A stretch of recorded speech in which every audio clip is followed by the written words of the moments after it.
Bonsoir à tous et bienvenue dans Chaque Voix compte. On est ensemble pour une heure de direct, de débat et de décryptage. Avec nous ce soir, notre sémiologue préféré, Mariette Darigrand et Olivier Ravanello. Bonsoir à tous les deux. Bonsoir. À la une ce soir, la France face à la guerre en Iran. Emmanuel Macron mobilise le porte-avions Charles de Gaulle, mais aussi une frégate, des avions de chasse supplémentaires, des systèmes de défense antiaérienne. Alors dans quel but précis? Comment éviter l'engrenage qui pourrait nous faire entrer de plein pied dans cette guerre? On va en débattre ce soir avec nos invités. Jean-Louis Bourlange, bonsoir. Bonsoir. Ancien député MoDem et ex-président de la Commission des Affaires étrangères de l'Assemblée nationale. Le général Dominique Trinquant, bonsoir. Bonsoir. Ancien chef de la mission française auprès de l'ONU. Et Michel Fayad, bonsoir. Bonsoir. Vous êtes spécialiste du Moyen-Orient, notamment des questions d'énergie et de finances. Mariette, quel mot avez-vous choisi de nous expliquer aujourd'hui? Je voulais revenir sur le mot fureur, Clément, parce qu'il donne son nom à l'opération Fureur épique, l'opération militaire contre l'Iran, mais il a une très très ancienne histoire. On verra cela avec vous donc. Et Olivier, quelle est votre histoire du jour?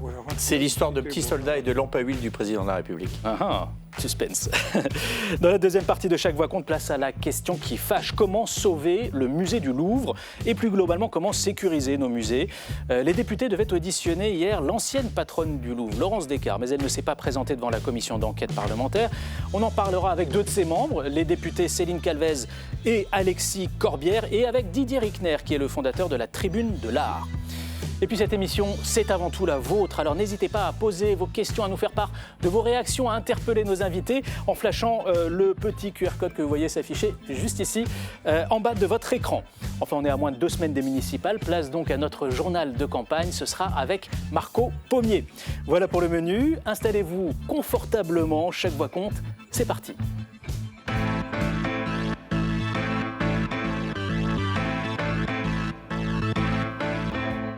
Ce sont des périodes qui font peur quand des pays mobilisent leurs armadas, quand une région du monde s'embrase. La France se tient à distance de cette guerre, mais Emmanuel Macron a pris plusieurs décisions importantes hier. Lesquelles et dans quel but? On fait le point avec Maïté Frémont.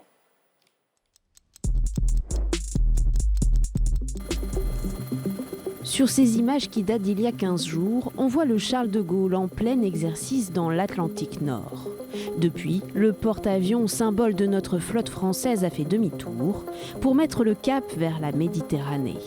Décision annoncée hier soir par Emmanuel Macron. Nous avons des intérêts économiques à préserver car les prix du pétrole, les prix du gaz, la situation du commerce international sont profondément perturbés par cette guerre. L'objectif est donc de reprendre et de sécuriser le trafic dans ces voies maritimes. Sur le Charles de Gaulle, 2000 marins embarqués, une vingtaine d'avions de combat Rafale et 2 avions radars. Le porte-avions devrait mettre 1 semaine pour rallier la région. Elle est arrivée hier soir au large de Chypre. Cette frégate, le Languedoc, a pour mission de sécuriser la base britannique d'Akrotiri, visée il y a 2 jours par des drones iraniens. Chypre, membre de l'Union européenne, pays avec lequel nous venons de signer un partenariat stratégique, a été frappé également ces derniers jours. Ceci requiert notre soutien. Pas question de mener des attaques, seules des opérations défensives. L'objectif est aussi d'appuyer les près de 5000 soldats français déjà dans la région. Ils sont par exemple 1500 à Djibouti, plusieurs centaines en Jordanie ou sur la base d'Abu Dhabi, aux Émirats arabes unis. D'autres soldats sont déployés en Irak, au Liban et en mer Rouge, tous susceptibles d'être appelés en renfort pour défendre certains pays du Golfe, avec qui la France a signé des accords stratégiques. Ce midi, après le Conseil des ministres, la porte-parole du gouvernement explique. Nous avons des accords de défense, je pense notamment au Qatar, je pense au Koweït, je pense aux Émirats, je pense aussi au partenariat avec par exemple la Jordanie. Dans moins d'une demi-heure, Emmanuel Macron convoquera un nouveau conseil de défense, le 4e depuis le début des frappes. Alors, Jean-Louis Bourlange, on attendait cette intervention du chef de l'État. Alors, sa ligne, elle est clairement exposée. La France est dans une position strictement défensive. Est-ce que le chef de l'État a tenu son rôle, selon vous? Est-ce que les décisions qu'il a prises répondent aux enjeux que présente cette guerre pour la France et pour l'Europe? Écoutez, vous avez invité le général Trinquant, qui me paraît beaucoup plus habilité que moi. À je vous fais confiance quand même à nous faire part de votre analyse. Sur le plan politique, moi, je suis quand même extrêmement mal à l'aise devant toute cette opération, non pas devant les propos du chef de l'État, qui a essayé de faire contre mauvaise fortune bon cœur, mais dans cette histoire, c'est très simple. On voit ce qu'est devenu l'alliance entre des amis. Nous n'avons à aucun moment été associés, ça vous choque, ni à l'opportunité de l'opération, ni à ses objectifs, ni à ses stratégies. En revanche, nous sommes embarqués. Pas associés, mais embarqués par un certain nombre de choses très fondamentales. Les liens de solidarité européens que nous avons, par exemple avec Chypre, l'article 43.7 du traité de l'Union, qui est une sorte d'article 5 de l'OTAN un peu plus musclé. Nous avons des accords de toutes sortes avec les Émirats, avec Abu Dhabi, avec... Bon, ça, je pense que le général expliquera ça très bien. Donc, je pense qu'il était... Moi, j'étais tout à fait critique à l'idée de cautionner. Je trouve que le président... j'étais plutôt sur sa position antérieure qui était de ne pas approuver cette démarche parce qu'elle est contraire au droit international. Il a rappelé qu'il y avait une violation du droit international de la part des États-Unis. Je crois que c'est pas pour ça qu'on doit se dérober devant nos responsabilités. Simplement, par les temps qui courent, alors ça, là aussi, le général en dira beaucoup plus que moi et beaucoup mieux, mais la différence entre le défensif et l'offensif, c'est pas absolument clair. Donc nous sommes dans cette affaire très mal à l'aise, et nous sommes très mal à l'aise parce que nous avons un allié qui fait n'importe quoi, sans se concerter avec personne, sans objectif clairement défini, parce que si vous avez compris quel est le but de cette immense manœuvre qui militairement est très, très brillante. Moi, je n'ai pas compris, je ne sais pas. Je suis un bon vieux clausewitzien. Je crois qu'on fait la guerre, c'est la continuation de la politique par d'autres moyens. Je vois la guerre, je ne vois pas la politique, je ne vois pas le but. Alors, on va parler pas de la guerre, mais du dispositif militaire, en tout cas, qui est déployé par la France avec vous, Général Trinquant. On a besoin de votre expertise militaire pour bien comprendre ce qui se cache derrière ces décisions. Quand Emmanuel Macron demande au porte-avions Charles de Gaulle de se redéployer en Méditerranée, c'est dans quel but? Est-ce que c'est pour protéger la France, protéger l'Europe, ou est-ce que c'est pour offrir à la France des capacités d'intervention supplémentaires, le cas échéant, dans la zone de guerre? Oui, alors d'abord, on doit parler du groupe aéronaval. Oui, parce qu'un porte-avions n'est jamais seul. Parce qu'il y a des frégates qui ont leur importance, en particulier dans la défense antiaérienne. Si vous voulez, ce groupe aéronaval, et là je reviens au porte-avions dont on dit toujours que c'est 40 000 tonnes de diplomatie, là c'est de l'action, c'est pas de la diplomatie. C'est-à-dire qu'il était en exercice du côté de la Scandinavie, on lui demande d'aller dans le sud. Pourquoi? Parce que c'est la frontière sud de l'Europe et qu'il y a eu 2 attaques, l'une d'un drone sur Chypre, l'autre un missile qui est passé pas très loin de la Turquie, et que donc on peut avoir des doutes sur ce qui peut se passer sur cette frontière sud de l'Europe. Donc il vaut mieux prévenir que guérir. On le déploie avec ses moyens pour assurer la défense. Alors, juste une petite remarque sur défense et attaque. Pour un militaire, c'est assez simple. Quand vous êtes en défensive, vous attendez qu'on vous tire dessus et vous répliquez. Quand vous êtes en offensive, c'est vous qui attaquez. Donc, le dispositif qui est là, il a... Et une fois qu'on a répliqué, qu'est-ce qui se passe? Ah ben non, mais... Attendez. Vos amis qui sont attaqués, mon général. Vous n'êtes pas attaqué vous-même, vos amis sont attaqués et vous devez riposter. Mais vous êtes en position défensive avec les Émirats ou en Méditerranée. Il y a 3 objectifs là-dedans. Vous avez défendre nos bases et bien sûr nos ressortissants, dont les premiers sont arrivés ce matin à Paris. 2, protéger nos alliés, qu'ils soient dans le Golfe, Bahreïn, Koweït et Abu Dhabi, ou qu'ils soient en Europe, comme Chypre par exemple, qui non seulement est dans l'Union européenne, avec lesquels on a des accords. Et le 3e objectif, c'est la liberté d'action dans les mers. Et donc là, c'est la mer Rouge, où il y a une opération de l'Union européenne ESPID, qui va être renforcée par des moyens grecs et italiens, mais dans lesquels sont déjà des Français. Et puis la question se pose pour Hormuz, parce que là, le dispositif américain est tel qu'on va voir ce qu'on peut faire avec eux, mais c'est certainement pas nous qui dirigerons l'opération. Michel Fayad, je ne sais pas si vous pouvez nous éclairer sur ce qu'on évoque depuis le début de cette émission, à savoir ces accords, ces partenariats qui nous lient à certains pays du Golfe. Qu'est-ce qui est prévu? Qu'est-ce qu'on doit faire, le cas échéant, d'un point de vue militaire? Moi, je pense que déjà, il faut savoir qu'il n'y a pas que des accords avec la France, il y a également des accords, ces pays ont également des accords avec les États-Unis et la Grande-Bretagne. Ce qui signifie que si l'accord avec la France est activé, il est également activé avec les États-Unis et activé avec la Grande-Bretagne. C'est-à-dire on ne sera pas seul à défendre ces pays. Seul. Ça sera un scénario un peu à ce qui s'était passé lors de la guerre du Golfe en 90-91, où il y a eu cette coalition à la fois occidentale et arabe qui rassemblait donc des pays comme la Grande-Bretagne, la France aux côtés des États-Unis, mais aussi des pays au Moyen-Orient. Et donc, ce serait plutôt ce scénario-là qui devrait voir le jour. Maintenant, sur le droit international, il y a quand même plusieurs choses à dire. Sur le droit international, par exemple, il y a le fait qu'il y a eu les dispositifs de snapback, c'est-à-dire la remise des sanctions contre l'Iran à la suite du non-respect par l'Iran de l'accord sur le nucléaire de 2015. Il faut quand même le rappeler, suite à l'enquête de l'Agence internationale de l'énergie atomique qui révélait que il y avait un enrichissement de 60% au niveau de l'uranium, ce qui était bien au-delà de tout ce qui est civil. Ça montre qu'il y avait une ambition militaire. D'ailleurs, c'est le pays qui a la plus grande réserve de gaz au monde. Alors imaginez-vous, pourquoi est-ce qu'il a besoin d'avoir un programme nucléaire? Il a besoin d'un programme nucléaire uniquement pour des raisons militaires. Vous voulez dire que cette intervention pouvait se justifier du point de vue du droit international? Il fallait un vote au Conseil de sécurité des Nations Unies. Mais ce que je veux dire, c'est qu'à part qu'il n'y ait pas eu le vote au Conseil de sécurité des Nations Unies, ce qui rend effectivement le fait que ce n'est pas légal d'un point de vue international, il y a aussi le fait que l'Iran aussi était dans son illégalité par son non-respect de l'accord sur le nucléaire et également le Hezbollah, parce qu'il y a la résolution 1559 de l'ONU et la résolution 1701 de l'ONU qui exigent le désarmement du Hezbollah et le désarmement des organisations palestiniennes sur le sol libanais. Et le Hezbollah a accepté cela et ne l'a pas fait.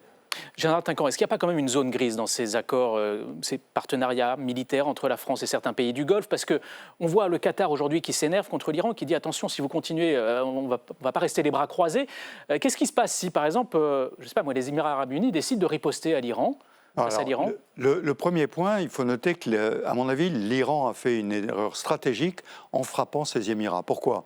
Parce qu'avant la guerre, en fait, ces pays traînaient les pieds et essayaient que les Américains ne fassent pas d'opération.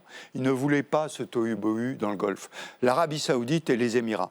Et le Conseil de coopération du Golfe s'est réuni juste après les attaques, et c'est ce que j'appelle l'effet boomerang. Les Iraniens les ont frappés, du coup, ils sont tous du côté américain en disant « c'est l'Iran qui nous attaque ». Et donc là, il y a un bloc défensif. Maintenant, de là à aller attaquer l'Iran, c'est une autre paire de manches. On n'en est pas là pour vous. Ils veulent se défendre. Au passage, vous disiez qu'on est un peu embarqué dans cette affaire. Moi, je vais aller plus loin. Je pense que les Américains sont embarqués. Parce que l'opération, elle est d'abord israélienne. Oui, il faut se souvenir que M. Netanyahu est allé passer 3 heures dans le bureau de M. Trump pour le convaincre. Et lui veut absolument, et à bon droit. Pourquoi? Parce qu'il dit le cercle de feu, Hamas, Hezbollah, alors plus la Syrie maintenant, mais l'Irak, le Yémen, ils sont animés par Téhéran. Et donc, tant que je n'aurai pas détruit le gouvernement des Mollahs, eh ben, je suis en danger. Et donc, ça, c'est la position israélienne. Et d'ailleurs, M. Rubio, c'est très intéressant, le secrétaire d'État, part de cette position-là, en disant, en fait, nous, on a suivi les Israéliens. Mais évidemment, ils ont corrigé le tir, du coup, depuis, les Américains. Ils ont changé le discours, on va dire. Non, mais le problème, c'est que le président Trump, son ego ne peut pas lui permettre qu'il suive quelqu'un d'autre. Donc il dit, c'est moi qui ai emmené ça. Alors et puis pas seulement son ego, son opposition démocrate, parce qu'il y a quand même une forte opposition, c'est tout à fait exact ce que vous dites, il y avait une forte opposition au Congrès pour dire, est-ce que la politique américaine se fait à Jérusalem? Donc il a, alors effectivement, en plus l'ego, alors ça a été... Mais les deux déclarations de Marco Rubio et de Trump sont absolument contradictoires. On va revenir à la France, si vous le voulez bien, et à l'allocution d'Emmanuel Macron, en faisant un petit pas de côté, tout en restant sur notre sujet, avec la chronique d'Olivier. Quelle histoire!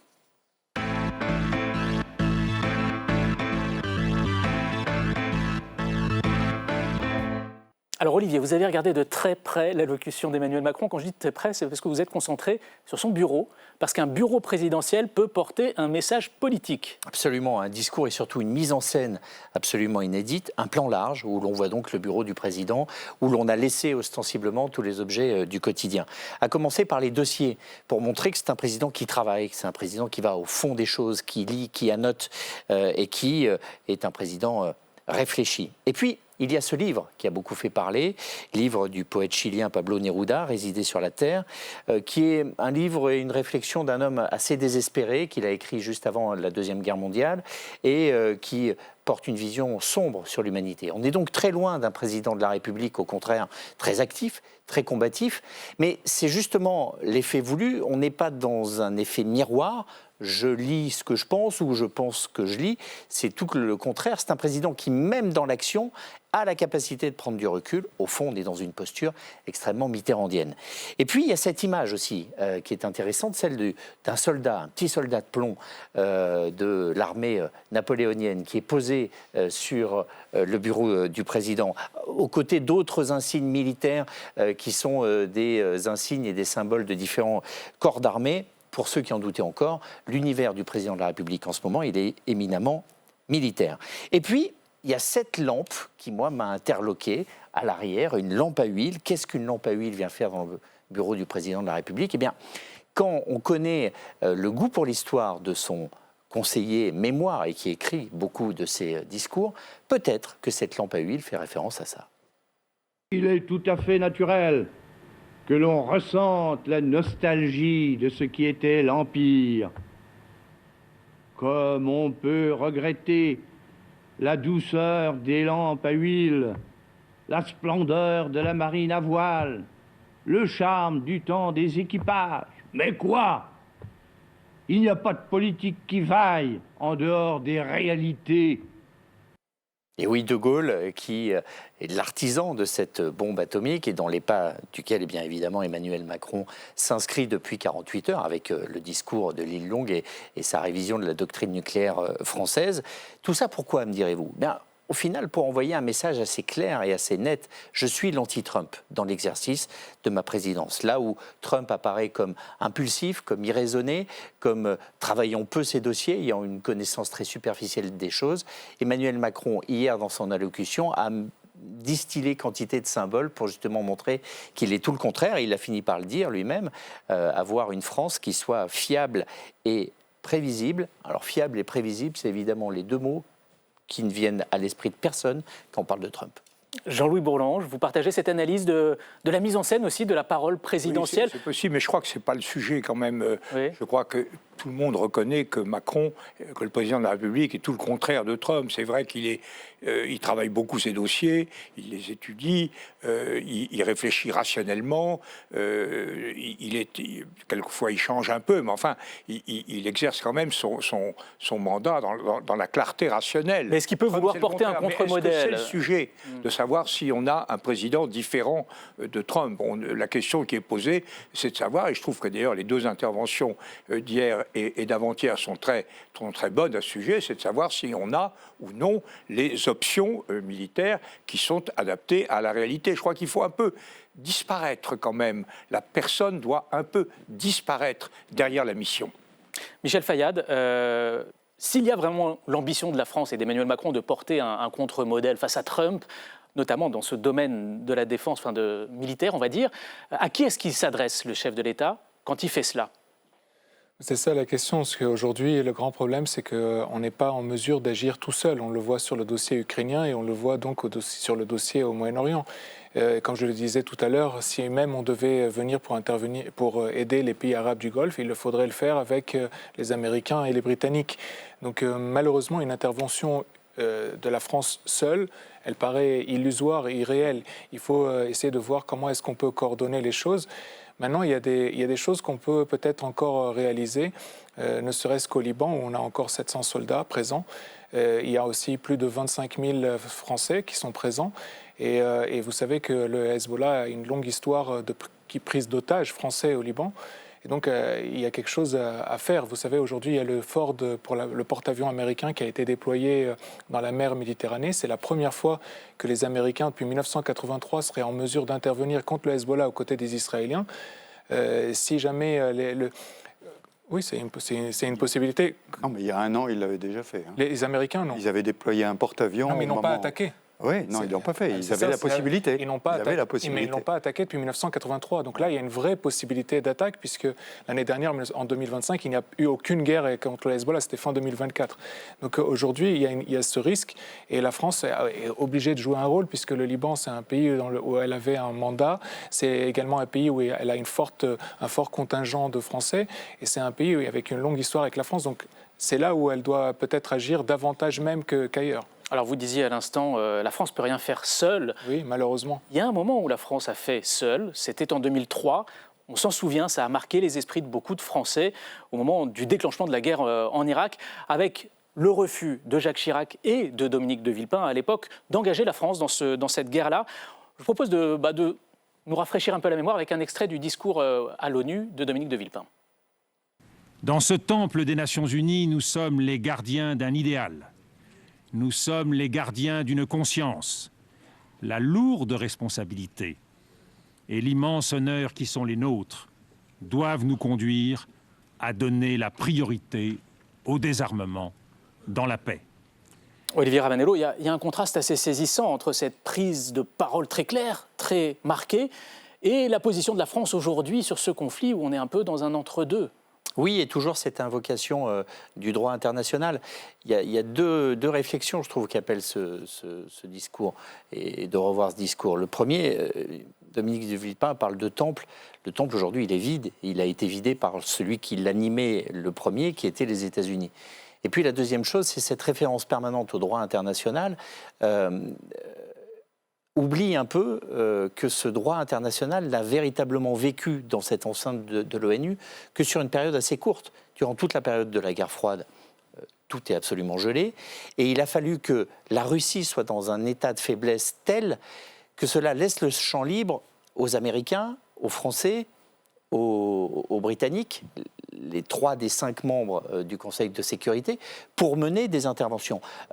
Vous avez l'intervention en Yougoslavie, avec derrière un tribunal international, des dirigeants qui sont jugés. On entend aujourd'hui, on aurait dû juger le président Khamenei, mais en fin de compte, ça ne s'est produit qu'une seule fois.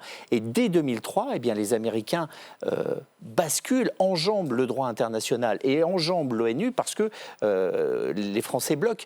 Et que on n'a pas eu, si ce n'est cette parenthèse un peu enchantée, de moments où, dans l'histoire moderne, le droit international a été revendiqué, mis en avant, sur lequel on s'est appuyé pour jouer un rôle sur la scène internationale. Parce qu'au fond, si vous regardez les dossiers qui nous attendent, que ce soit l'Ukraine, que ce soit Taïwan, que ce soit encore le Moyen-Orient, il faut que, pour que le droit international fonctionne, aucun des 5 membres du Conseil de sécurité n'ait à redire, n'ait à s'opposer, ce qui quand même limite le champ d'action. Général Trinquant, je crois que vous y avez assisté. Oui, vous l'avez assisté. j'y ai assisté. Et premier point, nous n'étions pas seuls. Les Américains essayaient de regrouper autour d'eux quelques-uns, et moi je me souviens très bien dans les couloirs de l'ONU à l'époque, tout le monde faisait comme ça, allez les Frenchies, il faut tenir. Comme disait l'ambassadeur de la Sablière, qui était à ce moment-là, au moment où il n'y a pas eu de vote de résolution, il disait, vous savez, Singapour se battra jusqu'au dernier Français. Parce qu'autour du Conseil de sécurité, on était là, tout le monde s'écrasait, pardonnez-moi l'expression, mais tout le monde s'écrasait, mais tout le monde soutenait la position de la France. Et les Américains, au dernier moment, n'ont pas pu présenter la résolution. Je me souviens encore des gestes. Ils sortent la résolution en bleu et les Britanniques leur disent non, on ne la sortait pas, on n'est pas sûr d'avoir les 9 voix, parce qu'il fallait 9 voix. Et on n'était pas obligés, nous, de déposer notre droit de veto parce qu'il n'y avait pas les 9 voix.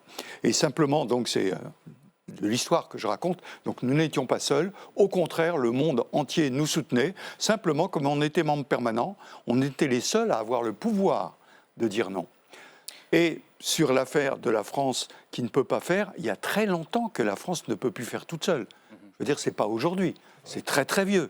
Très très vieux. Et chaque fois qu'on est intervenu au Liban, moi j'y étais en 2006 quand on a voté la résolution 1701, on l'a voté parce que les Israéliens y avaient un intérêt et que les Américains y avaient un intérêt, parce qu'ils étaient manchés dans une opération qui ne tenait pas, et donc ils ont pris cette occasion pour avoir cette résolution. Jean-Louis Bourlange, votre regard sur ces images qui nous rappellent... Je vais répondre d'abord à votre question par rapport à la comparaison entre les deux moments. Je crois que la situation était beaucoup plus claire au moment de l'Irak. Certes, Saddam Hussein était un dictateur, avait procédé à des destructions importantes, mais c'était vraiment totalement absurde de faire une guerre contre lui au nom des Twin Towers, de la destruction des sœurs jumelles, puisqu'il n'y avait pris absolument aucune part. Donc on était vraiment alors que là, nous sommes très gênés. Parce qu'effectivement, on voit bien qu'il n'y a pas de raison, en termes de droit international, de faire la guerre à l'Iran, mais nous avons affaire, comme vous l'avez dit, à quelqu'un qui n'a pas respecté ses engagements. C'est vrai que Trump n'a pas facilité le choix, puisqu'il est lui-même sorti de l'accord de Vienne, et donc les autres l'ont bazardé. Mais quand même, et puis d'autre part, on a ces massacres à répétition, parce qu'il y a eu ces 30 000 morts, mais d'une façon générale, c'est une dictature horrible. Donc nous sommes, et toujours dans le droit international, nous sommes toujours partagés entre la souveraineté, le respect, c'est la souveraineté, mais la souveraineté, ça conduit à des choses bizarres. Par exemple, Goebbels, à la SDN, la seule fois où il a parlé... L'ancêtre de l'ONU.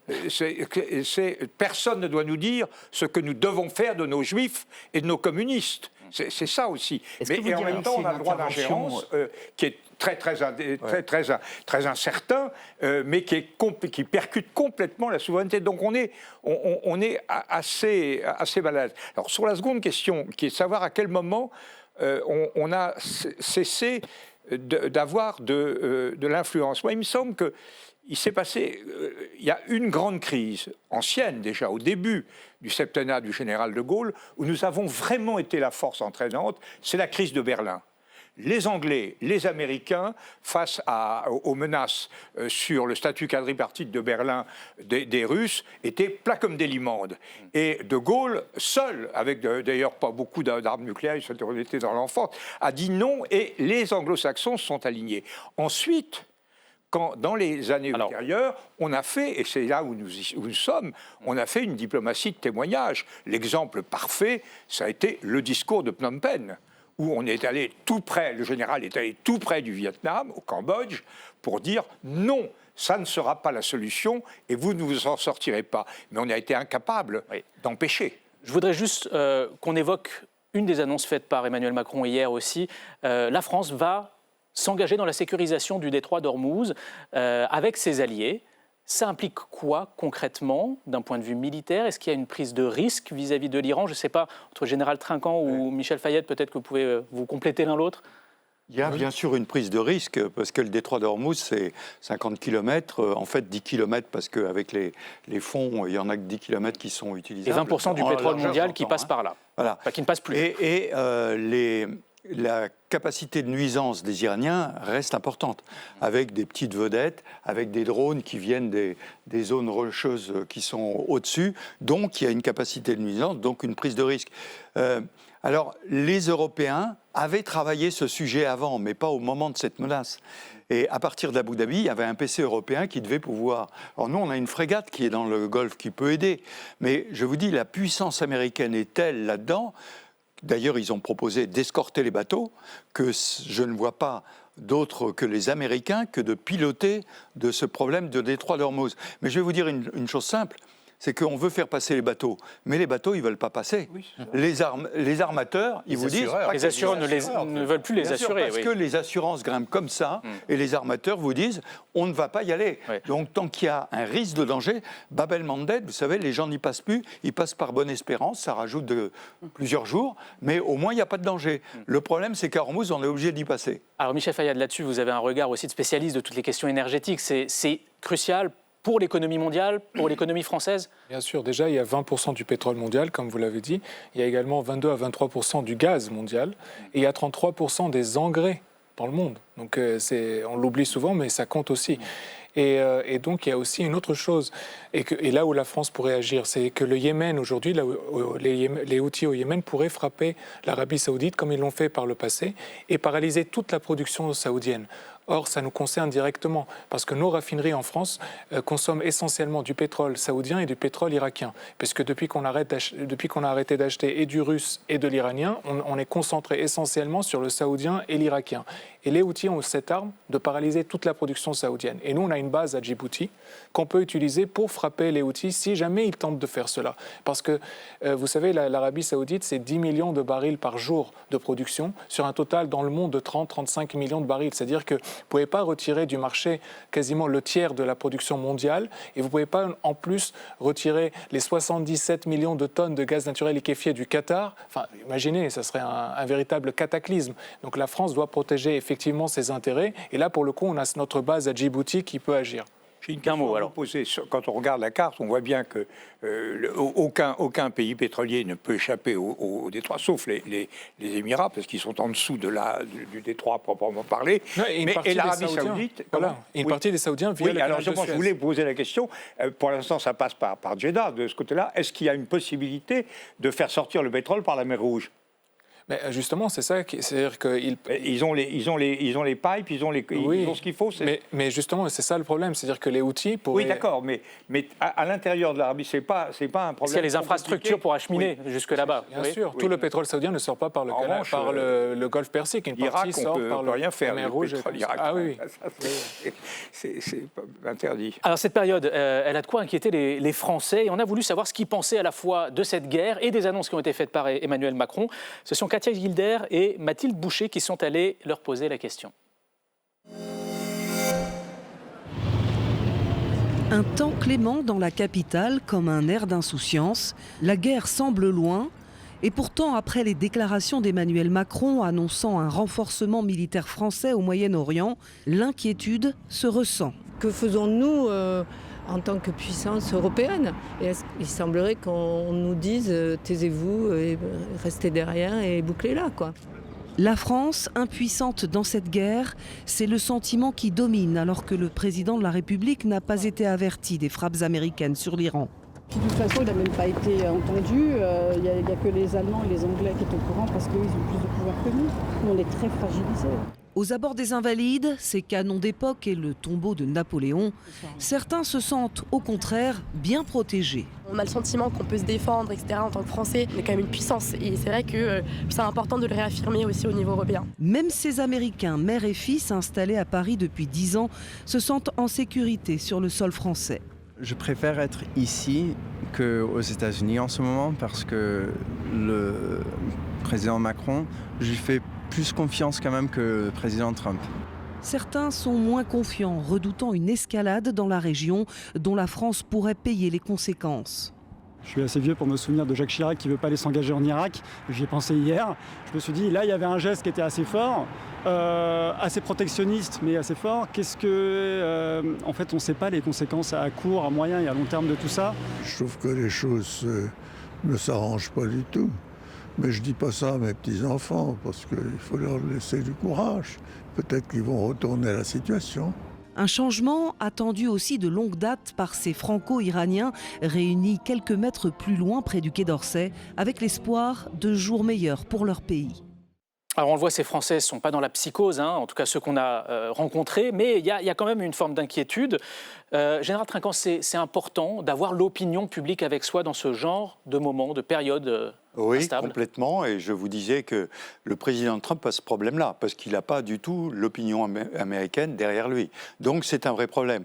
Nous, dans la posture défensive qui a été annoncée, alors évidemment, il n'y a pas eu de débat comme en 2003 au Conseil de sécurité, tout simplement parce que les Américains ne sont jamais allés au Conseil de sécurité. Donc la France n'a pas pu s'opposer. Mais dans le message du président, il y a bien l'illégalité qui est reconnue, la nécessité de se défendre qui sont proposées. Merci beaucoup. Messieurs, vous restez avec nous parce que on passe au mot du jour à présent et ça concerne directement notre sujet.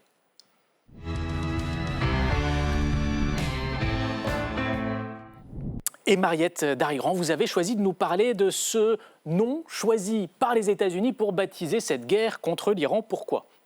C'est une formule fureur épique qui est au cœur d'une question très très ancienne qui revient là sous le feu de l'actualité. Épique fureur en anglais ou en latin, finalement, ça a l'air comme ça sonne comme un titre hollywoodien, mais en réalité c'est une formule qui sort de l'Iliade et l'Odyssée, surtout de l'Iliade. Le pitch de départ de l'Iliade, ce récit de guerre, c'est précisément la fureur, la colère d'Achille qui veut venger la mort de son ami Patrocle. Et c'est ça qui donne le départ de la guerre entre les Grecs et les Achéens. Alors, dans le monde antique, le mot est masculin, on dit le furor, c'est un état, en fait, un état extrême, un courage XXL, par lequel le guerrier est capable de tuer, de transpercer, de décapiter. Et ce sont les dieux qui lui donnent cette énergie. Surtout le dieu de la guerre, évidemment, Arès en grec ou Mars en latin. Et cette haine, cette énergie de haine est en général vengeresse. Alors, dans son voyage jusqu'à nous, le mot, il devient féminin. Nous disons la fureur. Il y a même une petite pointe misogyne. Une femme qui est une furie, c'est pas très bon signe.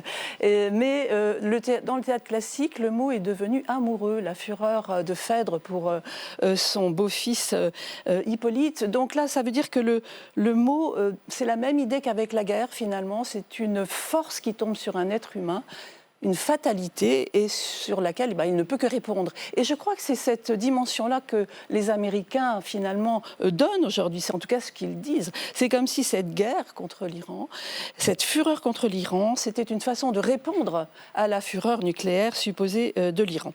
Alors, il y a aussi eu de grandes choses réalisées dans l'histoire de façon pacifique. On peut penser à Mandela, par exemple. C'est possible aussi. Oui, il y a de grandes épopées positives, mais il y a toujours un moment où justement l'épopée de guerrière devient constructive, on pourrait dire. Elles savent à ce moment-là, ces épopées, mettre le grandiose, l'exploit humain au bon endroit, dans la pensée, dans la stratégie. C'est comme si l'épique laissait la place à l'éthique. Alors ça se passe déjà dès l'Iliade et l'Odyssée, dès l'Iliade en tout cas, parce qu'il y a une scène très connue où le célèbre dieu de la guerre, Mars, finalement est vaincu par Athéna. Et Athéna, c'est la déesse de la sagesse militaire, de la sagesse stratégique. C'est d'ailleurs cette énergie, cette fois humaine et intelligente, qu'elle donne à ses héros préférés, à Ulysse, l'homme aux 1000 ruses, etc. Alors là, Homère, il prend parti, en fait. C'est seulement, dit-il, cette force intelligente qui peut gagner sur la force brutale. Alors, qu'est-ce qu'on peut en garder pour nous dans le monde actuel et dans ce moment ? Eh bien, je crois, c'est ça la morale d'Athéna. Nous n'avons pas d'Athéna à l'horizon qui va nous sauver, mais nous pouvons cultiver son héritage dans l'idée de l'intelligence collective, dans l'idée de la diplomatie dont vous avez parlé, une diplomatie européenne. Alors certes, elle a du mal à se faire entendre aujourd'hui, mais je crois, j'espère, que c'est seulement cette sagesse-là qui pourra nous protéger de la fureur épique. En tout cas, elle est à la base de notre culture et c'est elle qui nourrit nos vraies épopées non guerrières. Jean-Louis Bourlange, je vous voyais là, vous avez envie de réagir en quelques mots. Je crois que c'est très très bien de dire que c'est une notion terriblement négative et la comparaison Athéna-Mars le montre. Alors je pense évidemment à Faulkner. Et je trouve que la phrase de Faulkner décrit parfaitement la situation où on est, une histoire pleine de bruit et de fureur qui ne signifie rien et qui est racontée par un idiot. Et la seconde chose que je voudrais citer, c'est le bourgeois gentilhomme, où le philosophe dénonce la colère et dit « Ira est brevis fureur ». La colère est une brève folie, ce qui fait que la fureur, c'est le signe de la folie. Donc je trouve extrêmement peu rassurant que cette opération soit placée sous le signe de la fureur et d'un Mars en colère plutôt que d'une Athéna stratège. Ce sera le mot de la fin. Merci à tous les trois et merci à vous, Mariette. On va passer à la question qui fâche à présent, sans fureur.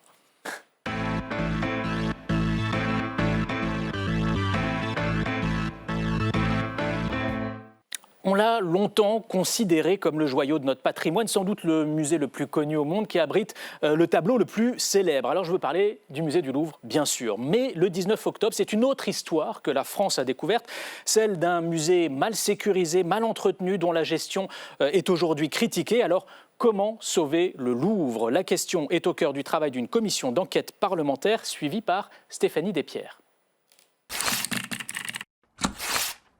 Ça va ? T'es venu en voisin, alors ? Oui. Alexis Corbière et Alexandre Portier, un écologiste et un républicain main dans la main pour enquêter sur la sécurité des musées. Les deux députés ont rendez-vous dans le sud de la Bourgogne, au musée d'art sacré de Paray-le-Monial. Maud Siron, directrice du musée.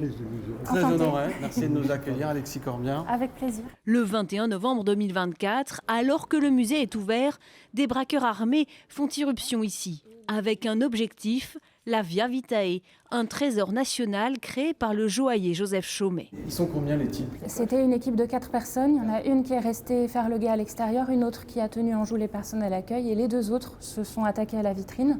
D'abord avec une masse, ensuite avec une disqueuse thermique pour scier le vitre blindé. Ça a quand même pris une bonne minute en entier. Ils volent les personnages en or et en ivoire et le sommet de l'œuvre. À quoi ça sert de voler ces petits personnages une fois qu'on les a enlevés de l'œuvre? C'est quoi? Il y a de l'or? Les fonds, oui. D'accord, donc c'est vraiment, on peut regretter sans doute que tout a été détruit, fondu. Vu la violence avec laquelle les personnages ont été arrachés, vu les miettes qu'on a retrouvées par terre et les bris de personnages, je ne pense pas du tout que le but était celui d'un esthète. En 7 minutes, ils volent presque la moitié des éléments.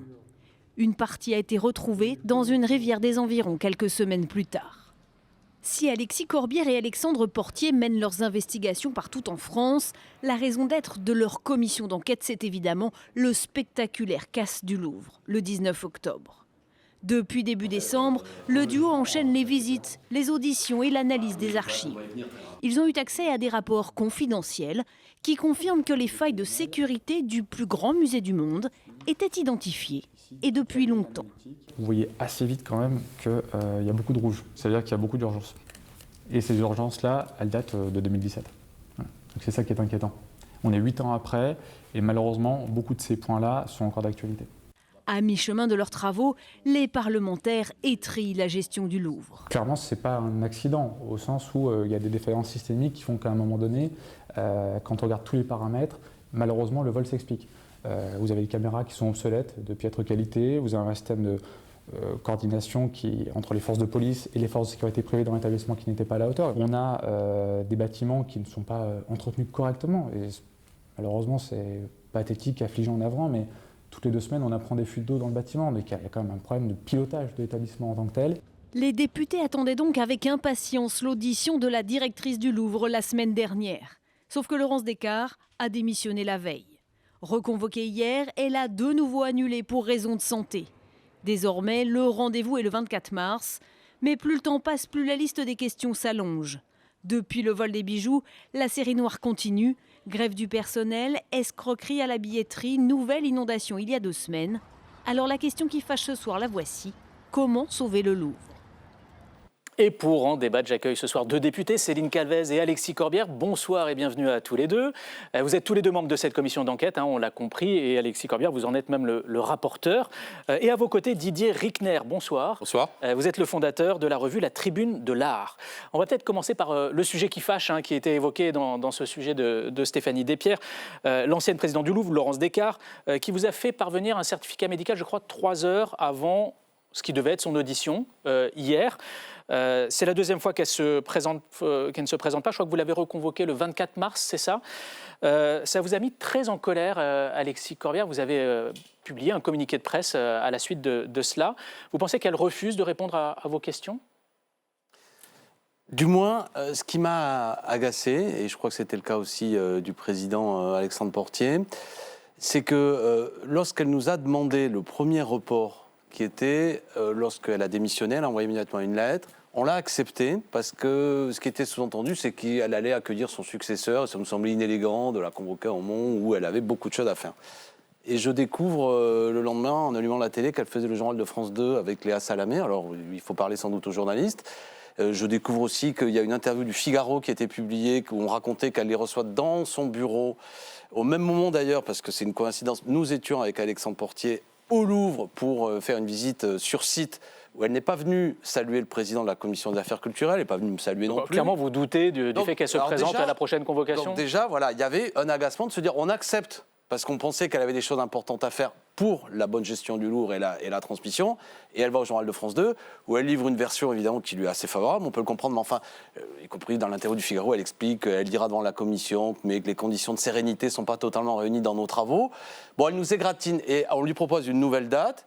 Il y avait tout un débat qui avait lieu parce qu'il y avait hier soir ce qu'on appelle le grand dîner du Louvre qui accueille normalement nombre de grands donateurs. Elle souhaitait y participer. On a insisté avec le président pour qu'elle vienne et ce certificat tombe. Alors je ne doute pas qu'elle a peut-être des problèmes de santé, ça sans aucun doute, mais vous voyez, ça se situe, on a l'impression qu'on perd du temps. Si elle ne vient pas à la prochaine convocation, il se passera quoi?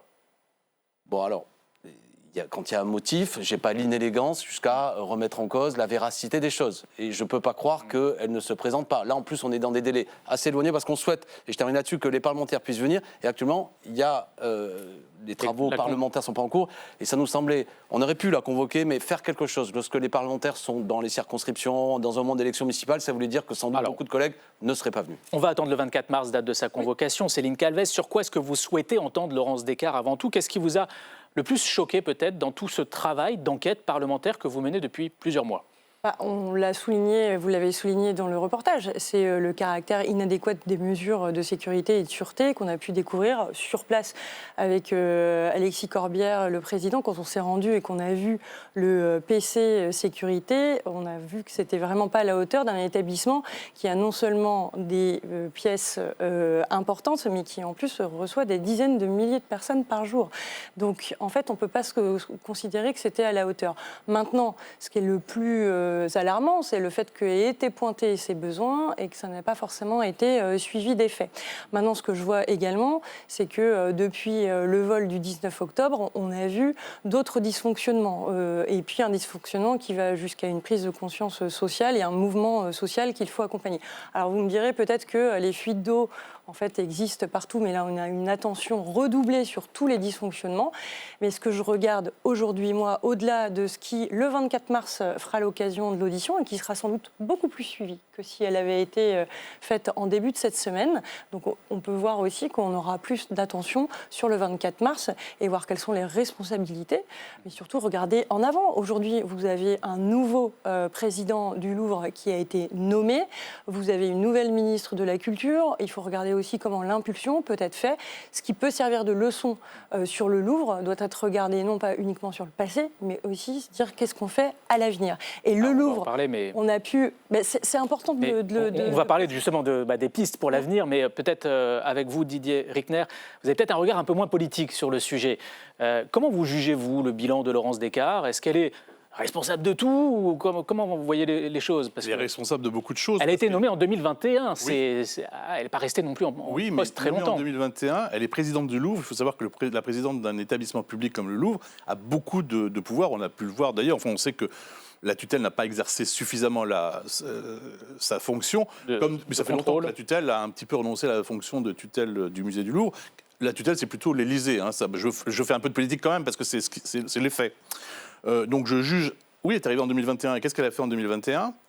Il y avait un schéma directeur sécurité en cours qui débutait, enfin qui était prévu, qui était presque terminé. Les avant-projets définitifs étaient presque terminés. Ça a continué un petit peu. En 2022, les avant-projets définitifs sont terminés.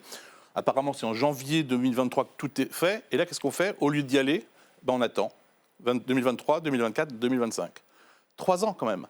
3 ans pendant lesquels on aurait pu faire des choses. Hein. Je pense que le PC sécurité aurait pu certainement être fait. Il y a même dans certains documents que j'ai pu avoir des dates de fin de travaux. Il y a une partie des travaux qui auraient été terminés pour 2024-2025.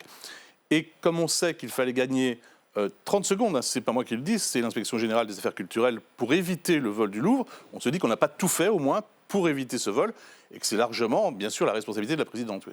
Alexis Corbière, la question maintenant, c'est qu'est-ce qu'on fait, hein, on voulait en parler tout de suite avec Céline Calvez, on va en parler peut-être d'abord avec vous. Quelles sont les pistes pour que le Louvre redevienne le Louvre ? Ça a été pointé par M. Rickner, ou y compris ma collègue. Bon, moi, j'appelle ça l'hyper-présidence. Il y a un problème, c'est qu'on a l'impression que c'est quasiment un quasi ministère de la Culture bis. C'est directement le président de la République qui nomme le directeur ou le président. D'ailleurs, il y a un successeur, je ne sais pas pour quelle raison il est choisi. Il est très compétent, hein, mais je veux dire, On pourrait imaginer, par exemple, que ce soit aussi sur la base d'un projet, pourquoi pas auditionné par la Commission des affaires culturelles, et que des candidats se présentent et qu'on puisse discuter de ça. Là, c'est à discrétion du président de la République. Il y a quand même un problème, et moi je pense qu'à l'avenir, il faut que ça s'arrête, ça. Parce que ça a été pointé, quand M. Rickner parle de la tutelle, c'est le ministère de la Culture. Le contrôle, il est où sur ce qui se déroule? Ce qu'a dit M. Rickner est très fort, et c'est là-dessus qu'il faudra l'interroger. Pour quelle raison je vais l'appeler le plan de sécurité, ce schéma directeur, qui est quasi prêt sous la présidence de M. Martinez en 2021, nous sommes en 2026, n'est toujours pas en application. 5 ans perdus. Pour quelle raison? Je rentrerai dans les détails, je lui poserai la question, par exemple, sur la question, il est demandé par Mme Descartes, quand elle est en situation qu'un économiste juge sur les prévisions budgétaires. Ça va mettre 2 ans à être réalisé. 2 ans. Au bout d'un mois, il y a déjà 92% des choses qui sont établies par l'économiste, et on va mettre quasiment 1 an et 10 mois pour 8% de l'évaluation. Et on a l'impression qu'il n'y a pas... la présidence laisse filer le temps. Alors moi, je n'ai pas la réponse à ça, j'ai quelques idées. Peut-être qu'il y avait aussi le projet de Louvre Renaissance qui devait amener à ce qu'on ne fait pas d'investissement parce qu'on se dit que des choses vont arriver derrière, etc. Mais ce temps perdu, alors il ne s'agit pas de refaire le film, mais vous comprenez, quand avec le recul il y a un cambriolage, ou nombre de caméras, et ce que dit Céline Calvet, c'est très fort. Il y a des caméras, quand vous allez au Louvre, je vous assure, des caméras de mauvaise qualité. On est quand même chez un champion du monde, le plus grand musée du monde, la vitrine de la France, 9 millions de visiteurs. C'est indiscutablement un rayonnement national, et vous apercevez que sur des choses qui sont quand même élémentaires, je fais des visites d'autres musées actuellement, du matériel quasiment qui est utilisé dans des musées qui sont incomparables. On s'interroge, ça n'était pas une priorité. Et alors, on va parler de la sécurisation de tous les musées, parce que votre commission d'enquête, elle ne travaille pas que sur le Louvre. Il y a un rapport qui a été remis par le député Christophe Marion. Je crois qu'il a fait une vingtaine de propositions au gouvernement pour sécuriser les musées en France. Ouais. Céline Calvez, vous en retenez quelques-unes. Qu'est-ce qui vous semble le plus pertinent? Moi, je retiens la distinction de sécurité et sûreté. C'est-à-dire qu'on est plutôt bon dans les musées français pour la sécurité, contre les incendies et contre les inondations. On n'est pas du tout bon pour la sûreté, parce qu'il n'y a pas d'encadrement réglementaire, il n'y a pas de culture de la sûreté. La sûreté, c'est éviter que des biens soient volés ou qu'ils soient dégradés. Je pense qu'on a bien vu aussi qu'était prioriser la sécurité des visiteurs, mais que les visiteurs eux-mêmes n'étaient pas forcément assez sensibilisés sur le devoir de vigilance de chacun, en fait, pour la sûreté. Moi, je lui ai posé des questions, parce que ça fait partie de 2 de ses recommandations, sur l'emploi des nouvelles technologies pour servir des outils qui puissent aider et qu'on puisse mettre à disposition des outils innovants pour pouvoir compléter la présence et l'expertise humaine aussi de ce que nous permet la technologie aujourd'hui. Vous pensez à quoi? Vous pensez aux fameuses caméras algorithmiques qui ont été utilisées pendant les Jeux Olympiques? C'est une des recommandations. Aujourd'hui, ce n'est pas possible. Et qui permet de détecter un peu des mouvements suspects, anormaux, on va dire. Concrètement, vous auriez eu une caméra vidéo qui aurait été postée à l'extérieur, on aurait vu la présence de ce véhicule qui permettait d'atteindre la fenêtre de la galerie Apollon. Et en fait, pourquoi? Quand on a vu ce PC sécurité, où vous avez une quinzaine d'écrans, il y a des caméras, en fait, vous ne pouvez pas avoir la vision sur tout. Là, ça permettrait de détecter, tiens, c'est anormal, et je le mets en vision, c'est-à-dire qu'en prévisualisation, vous l'avez, et donc ça veut dire que ça attire l'attention de la personne qui est chargée de la sécurité. On ne peut pas, il faut trouver la vraie complémentarité entre ceux qui sont experts, ceux qui sont formés et qui connaissent les questions de sécurité et de sûreté, mais utiliser aussi le meilleur qui soit et qui puisse être développé dans notre pays au niveau européen pour le mettre à disposition. Ça, c'est aussi quelque chose que l'on doit faire. Dans un instant, je reviens vers vous, Alexis Corbière, mais peut-être Didier Rickner, ces questions qu'on se pose aujourd'hui pour le Louvre, j'imagine que tous les grands musées du monde se les sont posées. Comment est-ce qu'ils y ont répondu? Est-ce qu'on peut s'inspirer de ce qu'ils font? J'aurais du mal à vous répondre, parce que c'est vrai que ce que je dis souvent, c'est qu'avant le 19 octobre, la sûreté au Louvre, c'était quelque chose à laquelle on ne pensait pas en tant que on parlait des œuvres, on parlait des expositions, on parlait des acquisitions, etc. Et on s'aperçoit. On parlait de la sécurité éventuellement des visiteurs, avec les risques d'attentats. Oui, c'est ça. Mais moi, j'ai découvert à cette occasion que le Louvre n'était pas du tout protégé et n'avait pas été protégé suffisamment. Alors, sur les autres musées à l'étranger, je vous avoue que je ne sais pas. Je ne sais pas. Je pense que vous, M. Corbière... Vous allez, je crois, à Londres. On va aller voir le British Museum. Pourquoi on y va? Parce que c'est le seul musée le plus proche des dimensions du Louvre, pour voir comment font nos collègues et amis britanniques. On aurait pu aller dans d'autres endroits. Le Victoria and Albert Museum devrait vous donner et également, on y va. Il y a d'ailleurs, paraît-il, une exposition sur Marie-Antoinette, et on m'a dit que ça m'intéresserait. C'est l'ancien prof d'histoire. Oui, non, mais après, comment dirais-je, il y a des dimensions technologiques. Moi, je demande à voir exactement dont on parle. Ce qui est plus intéressant quand on est député, par exemple, une des réponses qu'a fait Mme Dati, c'est un fonds de sécurité qui a été voté. Alors, 30 millions sur 3 ans. Pourquoi ? Pour financer quoi ? Je ne sais pas à l'heure actuelle comment ça fonctionnerait concrètement pour des musées, le droit de tirage. Parce qu'il ne suffit pas de dire au musée, là aussi je ne veux pas être trop technique, mais il y a une mission de sécurité qui s'appelle la MISA. Actuellement, c'est 8 personnes pour 1200 établissements. Une des préconisations que je soutiens pour le coup de Christophe Marion, c'est de dire augmenter. Lui propose 6 emplois temps plein en plus. On pourrait même plus, c'est-à-dire des personnels qui ont des capacités de dire au musée une expertise sur leurs problèmes. Faire un audit voilà, qui n'est pas mais payant il suffit pour les pas, musées. moi je le vois avec les musées, de leur dire vous avez un problème, si on ne donne pas des moyens, qu'est-ce qui se produit que nous constatons ? C'est que nombre de musées se disent telle œuvre, elle n'est pas assez sécurisée, on la met dans le coffre-fort, on la montre plus au public. Et moi je ne suis pas d'accord non plus. Donc il ne suffit pas de dire attention, il y a eu le cambriolage du Louvre, il faut donner des moyens publics. Les personnels aussi, autre préconisation, j'ai des désaccords avec Christophe Marion, mais je soutiens celle-là.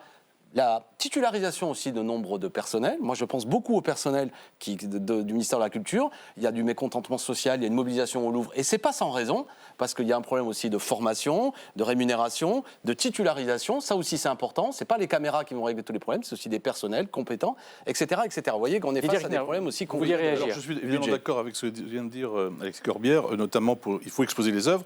Moi, ce qui m'a frappé, et ce que m'ont dit plusieurs, parce que je connais bien les musées, je connais bien les conservateurs, beaucoup de conservateurs m'ont dit, c'est incroyable quand même, parce que c'est le Louvre qui a failli, c'est l'État, c'est les musées nationaux, et c'est nous qu'on vient maintenant, qu'on vient regarder, et on nous demande de faire beaucoup de choses, alors que finalement, c'est pas nous qui sommes responsables pour le moment de ce qui s'est passé au Louvre. Donc il faut les aider, ça c'est clair qu'il faut les aider, parce que c'est un vrai problème. Hein. Est-ce que dans la commission, vous allez aussi interroger le fait de se développer à l'étranger ? Cette politique qui a eu le Louvre d'aller rayonner loin de ses bases, est-ce que ce sont des moyens qui ont été enlevés au Louvre parisien ? Est-ce que ce sont une attention moindre qui a été portée ? Peut-être que ça, il faut qu'on complète cette... Enfin, la question que vous soulevez, c'est on est plutôt fiers, justement, que le Louvre soit le symbole du rayonnement. Est-ce qu'on peut tout faire ? Mais on peut tout faire, mais en fait, moi, je pense que, et peut-être qu'en parlant du Louvre, du projet Louvre Nouvelle Renaissance, c'est aussi de se dire comment on arrive à mieux accueillir. Alors, il faut le faire de façon sécurisée, de façon sûre, mais comment on fait pour accueillir ? On a beaucoup de gens qui ne peuvent accéder au Louvre parce qu'il y a trop de demandes, en fait. Et ou alors, l'expérience de visite n'est pas satisfaisante parce que vous vous retrouvez à avoir des galeries super remplies, alors que d'autres pourraient être davantage vécues comme expérience. Cette ouverture à l'international, il faut le faire. Et on sait très bien que la marque Louvre permet à Paris de rayonner, à la France de rayonner et à la culture en général de rayonner. Est-ce que des moyens qui ont été mis sur la mise en orbite internationale du Louvre auraient pu être considérés d'abord pour la sécurisation ? Peut-être. Mais en fait, ce qu'il faut maintenant, c'est répondre à comment on arrive à accueillir le monde entier et de manière plus sûre. Moi, je pense qu'on est capable de le faire. Et ça ne remet pas en cause le projet Nouvelle Renaissance, parce que pour moi, il est aussi là pour fluidifier les trajets et profitons-en pour les phaser autrement. On peut interroger, malgré tout, là c'est peut-être un désaccord entre nous, le projet Louvre Renaissance. 9 millions de visiteurs, on nous dit on veut passer à 12, peut-être même 15 millions. Le Louvre Renaissance, c'est quoi ? C'est le projet du futur Louvre. Oui, mais c'est un investissement, ça aussi c'est dingue quand on est parlementaire. Un investissement au départ de 700 millions, peut-être 1 milliard, discuté du moins, pas discuté à l'Assemblée nationale.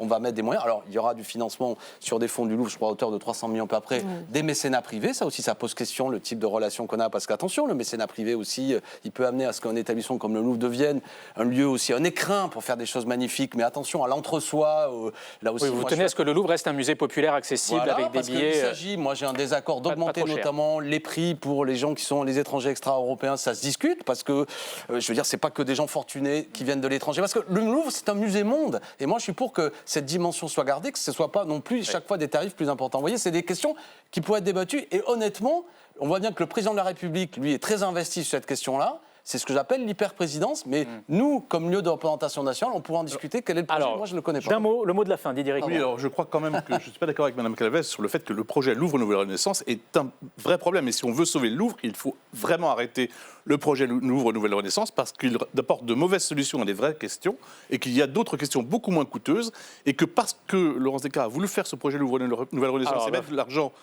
qu'il aurait fallu mettre ailleurs, que ça avait pu avoir lieu. Il va falloir vous auditionner dans la commission. C'est déjà fait. C'est déjà fait, pardon. D'ailleurs, M. Rickner est un fin connaisseur et il nous a aidés dans nos travaux. Juste d'un mot, vous remettrez vos conclusions dans combien de temps ? Mois d'avril. Mois d'avril. Mois d'avril, si tout va bien, ça devrait être le cas. On continue, on fait beaucoup d'auditions. Là, on a beaucoup parlé du Louvre, mais vous l'avez compris, ce qui nous intéresse, c'est que moi, je découvre. Par ailleurs, c'est l'extraordinaire richesse que nous avons en France. J'étais à Limoges pour le musée de la porcelaine. Allez le voir, c'est fabuleux.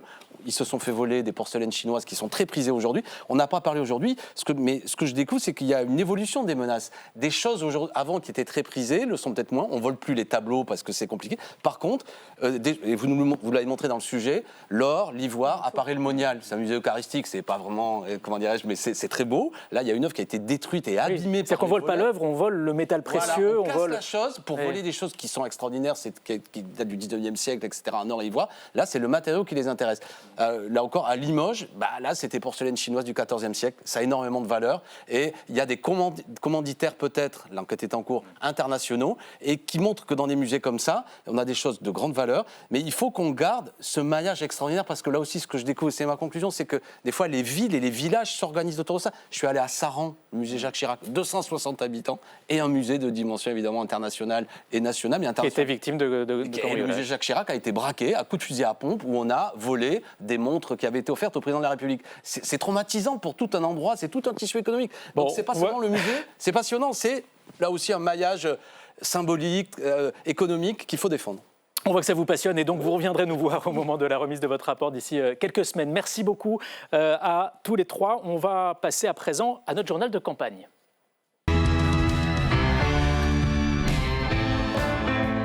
Bonsoir Marco. Bonsoir Clément. On part donc dans ce journal de campagne des municipales parce qu'on est à 11 jours, c'est ça? 11 jours. 11 jours du premier tour. Ouais. Et alors rien ne va plus entre LFI et le Parti Socialiste. Oui, avec cette nouvelle offensive du PS hier dans un communiqué, le bureau national du Parti à la Rose a clairement visé le leader des Insoumis. Regardez ce communiqué, Jean-Luc Mélenchon, en cherchant à conflictualiser chaque événement, en multipliant les caricatures complotistes et propos antisémites intolérables, a profondément et volontairement divisé la gauche et contribué à l'affaiblir, je cite, à 11 jours donc du premier tour des municipales. La charge est lourde.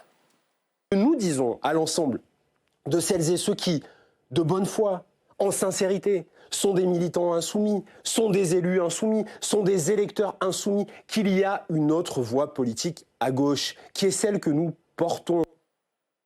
L'autre voie, c'est donc celle des socialistes, souvent en union avec les écologistes dans les villes.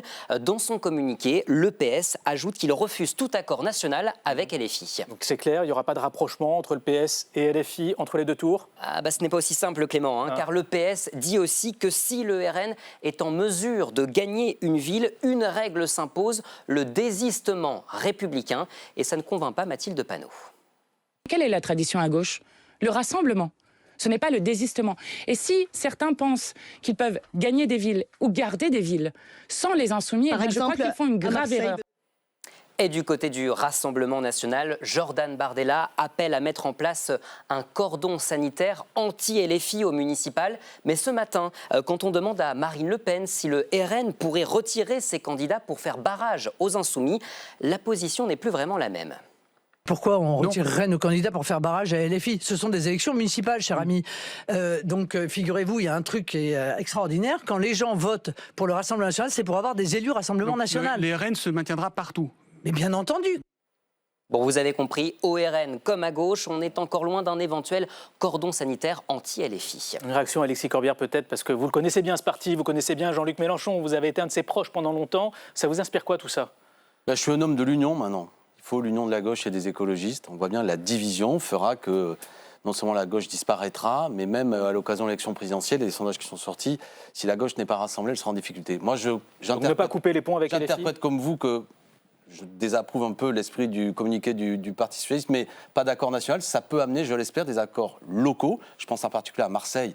Si tout ça amène à ce que le Rassemblement national met la main sur Marseille, c'est quelque chose qui sera extrêmement dangereux sur le plan national. Donc j'espère que ça refroidira un peu et que les voix de l'Union seront entendues. Du moins, je serai au premier rang pour porter cette voix. Allez, on poursuit ce journal de campagne avec une histoire un peu plus légère, on va dire. Une candidate qui n'a pas franchement envie de prendre sa retraite, c'est la doyenne des maires femmes de France et elle se représente. Oui, elle a fêté ses 93 bougies mercredi dernier à direction le village de Nabira en Dordogne. Là-bas, Yvette Vigier brigue un 7e mandat. Elle est maire depuis 1989, et si elle est réélue, elle aura presque 100 ans à la fin de son mandat. Alors elle en est consciente, hein. Tout peut arriver, même le pire, mais elle a déjà tout prévu. Quand ça s'arrêtera, quand ce sera le moment de partir, c'est en accord avec le groupe. On a prévu la succession, et puis je partirai, et puis c'est tout. Et cette 7e candidature, elle surprend, car il y a quelques mois encore, Yvette Vigier disait vouloir raccrocher. Alors on ne sait pas vraiment les raisons de ce revirement. Entre-temps, un adversaire s'est lancé l'été dernier. Il s'appelle Gary Fraisse, et c'est un enfant du village. Mon rêve, c'était d'être maire de Nabira. Mon copain, il voulait être pape. Bon, il n'est toujours pas pape. Mais moi, je voulais être maire. C'était un de mes rêves, quoi. Bon, comme quoi, il n'y a pas d'âge pour être maire. Enfin, si, quand même, il faut avoir au moins 18 ans pour se présenter. Mais à 93 ans, ça passe. Et pour être pape? Non, il n'y a pas ça, il n'y a pas d'âge non plus. Et puis, les municipales, Marco, c'est aussi une affaire de famille parfois. Oui, c'est vrai, notamment à Blussan, dans le Doubs, où le fauteuil de maire se transmet de père en fils depuis, tenez-vous bien, 1818. Le maire actuel, Marc-André Daudiver, est le 6e du nom à diriger la commune. Donc il y a eu Claude-Antoine qui a été élu 2 fois, il y a eu Louis, Numa, André élu 2 fois, mon papa Bernard qui a fait 49 ans de mandat, et puis moi depuis 2020. Voilà. Bon, Claire, ça fait 2 siècles que la mairie est entre les mains de cette famille. Et ce n'est pas terminé. Marc-André Daudiver se représente à la tête d'une liste unique, pas de concurrence. Donc, autant dire que pour le premier tour, le 15 mars prochain, le suspense est limité. Mais attention, il y a quand même un petit nuage dans cette dynastie. Son fils de 21 ans et sa fille de 19 ans ne sont pas intéressés pour reprendre le flambeau pour l'instant, pour devenir maire à leur tour, en tout cas pour l'instant. Céline Calvez, ça vous inspire quoi là, ces dynasties locales comme ça qu'on peut voir?